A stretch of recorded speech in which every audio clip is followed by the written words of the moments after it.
யாரையுமே நிம்மதியா தூங்க விட மாட்டியா நீ? மா அவ என்ன பண்ணுவா? தூங்கும் போது ஏதாவது கெட்ட கனவு வந்திருக்கும். உன் வாழ்க்கையில வந்த கெட்ட கனவே இவதான்டா. இவளுக்கு தனியா வேற கனவு வருதாக்கும். இவ கீழே தானே படுத்திருக்கா? ஆமாமா ஆமாமா. சரி போய் படுப்போ. ஏய் சத்தம் போடாம தூங்கு. ரோகிணி தான்ப்பா ஃபோன் பண்றா. ஸ்பீக்கர்ல போடு. என்ன ரோகிணி இந்த நேரத்துல ஃபோன் பண்ணி இருக்கிற? ஏன் ஞாபகம் வந்துருச்சா? இங்க பாரு, நீ முத்துக்கிட்ட எதையுமே சொல்லிடாத. நீ பணத்தை கொடுத்தா நான் ஏன் சொல்ல போறேன்? நீ திடீர்னு 10 லட்சம் ரூபாய் கேட்டா நான் எங்க போறது? நிஜமாவே என்கிட்ட பணம் இல்ல. இருந்திருந்தா நான் கண்டிப்பா கொடுத்திருப்பேன். அப்ப எனக்கு வேற வழி இல்ல. முத்துக்கிட்ட நான் விஷயத்த சொல்லிடுறேன். முடிவு உன் கையில தான் இருக்கு. இங்க பாரு, என்கிட்ட பணம் இல்ல. ஆனா நீ கேட்ட பணம் வரதுக்கு நான் ஒரு வழி சொல்றேன். என்ன சொல்லு? எங்க வீட்ல ஒரு கல்யாணம் நடக்க போகுது. உன் வீட்டுல யாரு கல்யாணம் நடக்குது? முத்துவோட வைஃப் தங்கச்சிக்கு மேரேஜ் நடக்க போகுது. சரி, அதுக்கு என்ன இப்போ? நான் என்ன மொய் எழுதிட்டு வரணுமா? சொல்றத கேளு. அந்த கல்யாணத்துக்காக நகை வாங்க போறாங்க. அந்த நகை எப்படியும் எங்க வீட்ல தான் இருக்கும். அப்போ அதுக்கு நான் என்ன செய்யணும்? நாளை வணக்கங்க. இந்த அற்புதமான கதையில ஒரு சூப்பர் கதையோட திரும்பவும் உங்களை நான் சந்திக்கிறதுல ரொம்ப சந்தோஷப்படுறேன். அந்த வகையில இன்னைக்கு ஒரு சூப்பரான கதை வச்சிருக்கீங்க. கண்டிப்பா அது உங்க நெஞ்ச தொட்டு பெறாண்டும். அந்த வகையில இன்னைக்கு நம்ம பார்க்க போற கதையில பாத்தீங்கன்னா ஒரு பெரிய ராஜா இருக்காரு. அந்த ராஜா யாருன்னு பாத்தீங்கன்னா அக்பர். அவருக்கு ஒரு சூப்பரான ஃப்ரெண்டு, ரொம்ப புத்திசாலிங்க. கோர்ட்ல பெரிய பதவியும் கொடுத்துருக்காங்க. அவர் யாருன்னு கேட்டீங்கன்னா பீர்பால். நம்ம எப்பவுமே ஒரு நல்ல பதவியிலயோ ரொம்ப புத்திசாலித்தனமாவும் இருந்தாலும் சுத்தி இருக்கிறவங்களுக்கு பிடிக்குமா? பிடிக்காது. காதுல கண்ணுல வாயில எல்லாத்துலயுமே புகை வர ஆரம்பிச்சிடும். அதே மாதிரிதான் பீர்பாலை பார்த்து எல்லாருக்குமே புகை வர ஆரம்பிச்சிருச்சு.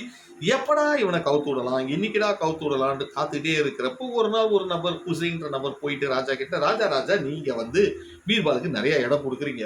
பீர்பால் மட்டும் புத்திசாலி இல்ல, அவனை விட எல்லாருமே புத்திசாலி தான். ஏன் நானும் புத்திசாலி தான், எனக்கும் ஒரு வாய்ப்பு கொடுங்க, நான் பீர்பாலை விட சிறந்த புத்திசாலின்னு ப்ரூஃப் பண்ணி காட்டுறேன் அப்படின்னு சொல்றப்ப அக்பர் பாத்தீங்கன்னா லைட்டா சிரிச்சுட்டு ஓகே பீர்பாலையும் அவனை கூப்பிட்டு 2 பேர்கிட்ட ஒரு லெட்டர் கொடுத்துட்டு பக்கத்து நாட்டுல நம்ம நண்பன் தரப்பா நேபாள்ல, அவனை போய் பார்த்துட்டு வாங்கன்னு சொல்லி அனுப்புவாரு. 2 அந்த ராஜா கிட்ட கொடுத்தா அந்த ராஜா அந்த லெட்டரை பார்த்து 2 பேரையும் தூக்கம் விட்டாரு.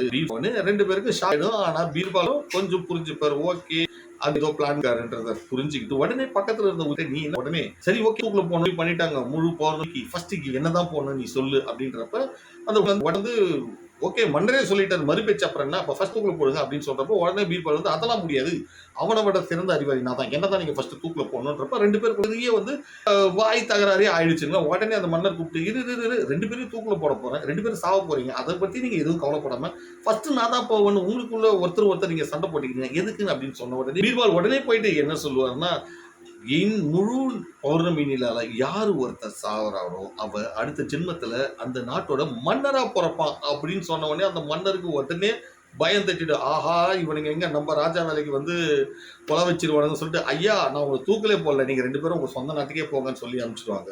உடனே நாட்டுக்கு உடனே உயிரோட வந்தனே அந்த கூட இருந்த ஹுசைன் பார்த்துட்டு, ஆஹா பீர்பால் அலுவலனா ரொம்ப அறிவாளி, நான் கிடையாது மன்னா, பீர்பால் தான், நான் எங்க இருக்கிறோமோ அங்கேயே இருக்கிறேன், ஆள விடுங்கன்னு சொல்லிட்டு அந்த நபர் போயிடுவார்.